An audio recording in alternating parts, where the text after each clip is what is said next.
Hey everyone, this is Marshall Edwards, and welcome to Lunch Brain, the show that puts big ideas in a small package.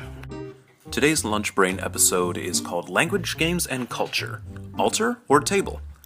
This is going to build upon some of my other language games videos, so check those out if you have not done so already. Here's an exercise that Wittgenstein used to illustrate differences between cultures. Let's say that you have a friend visiting from another culture, and you prepare a big fancy dinner for him. The only obstacle is that there is no word for table in his language. So instead you tell him, we will be eating dinner at the altar, because he understands what altars are, and that's perfectly acceptable to him. So, you both have a lovely meal, and you go your separate ways. Wittgenstein's question is, did you eat dinner at a table or at an altar? Now here's another example. This illustration was made by Robert Laws, a Scottish missionary working in Malawi in the 1880s. He showed this illustration to two types of people from Europe and people from East Africa. Though both groups saw the picture as a happy family gathered together, they saw very different things beyond that.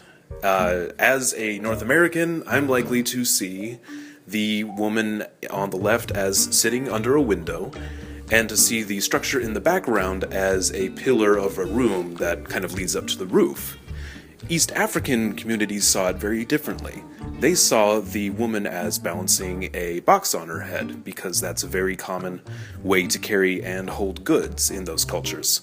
And they were also likely to see the structure in the background as the trunk of a tree with branches coming out of it, because it's much more common for families to gather under a tree than it is in the West. So you can see how looking at the same picture leads to very different interpretations based on what your background is and what makes sense in your culture. When I saw that illustration as a kid, I was kind of blown away. You can probably guess that I saw the family as sitting in a room and with a window behind them, and so when I read the description of the illustration and saw the meaning of it, I was kind of blown away. I said to myself, how could something so fundamental be seen more than one way? How is that possible? And now that I'm older, I can really appreciate this, and I appreciate these types of exercises as a way to expand my viewpoint. And keep in mind that between this example and the example of the table and the altar, it's the same sort of thing where both people are seeing the exact same thing come into their eyeballs, but they're interpreting them in very different ways. And it changes basically their whole world, their whole understanding of the world.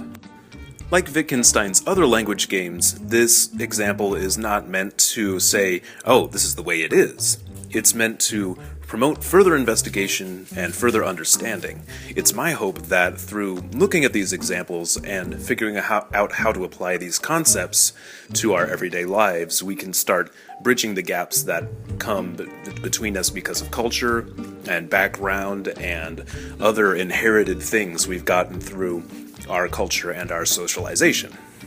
So that's all from Lunch Brain today. This has been Marshall Edwards. If you enjoyed the video, please give it a like or a comment, and please subscribe if you want to see more videos like this and join in the conversation. And I'll talk to you later. Thank you.